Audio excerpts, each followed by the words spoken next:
I want to talk about idioms. Can anyone tell me what an idiom is? I had no idea I spoke with so many idioms until I taught my first English as a second language class. All my students Is that were, like slang?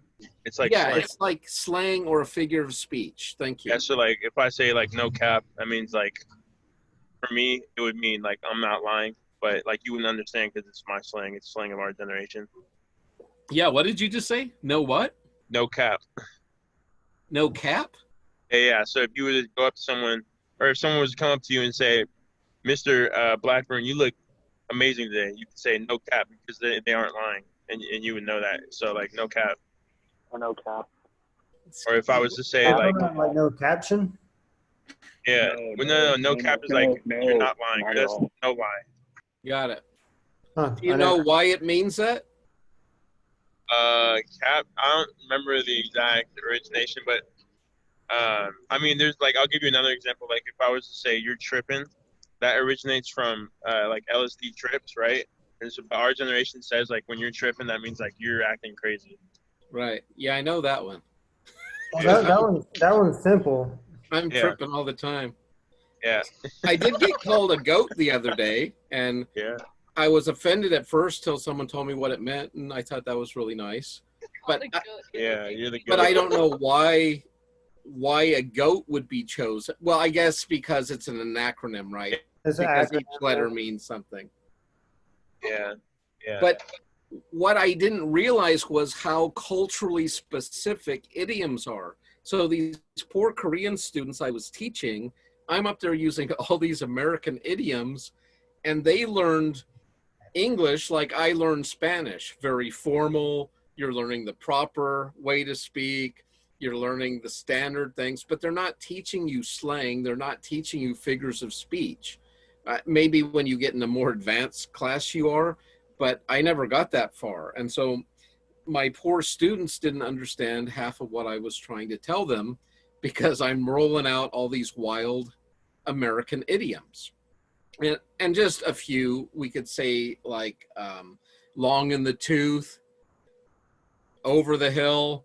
Both of those means you're old, right? Because as you get older, your gums recede and it looks like you have longer teeth. And over the hill, I guess you've crested, you've peaked, and now you're headed down the other side. But every culture has different idioms. And so, probably for the discussion board this week, this won't be due till Sunday night. I may ask you to share an idiom with the class. Tell us what it is. I'd especially be interested in idioms from other countries. If you speak a second language or if you come from a different cultural background, I always love learning idioms because often they won't make sense in an American context, but they make perfect sense in the culture in which they came from. Just like a lot of our idioms, like kick the bucket. Why in the world would that mean someone died? But that's an American idiom. And if you didn't grow up with that, it could be quite confusing. Like, what do they mean, Grandpa kicked the bucket? Does he need his balance medication? No, it's much worse than that. Does anyone have an idiom from another country off the top of their head they want to share? I do.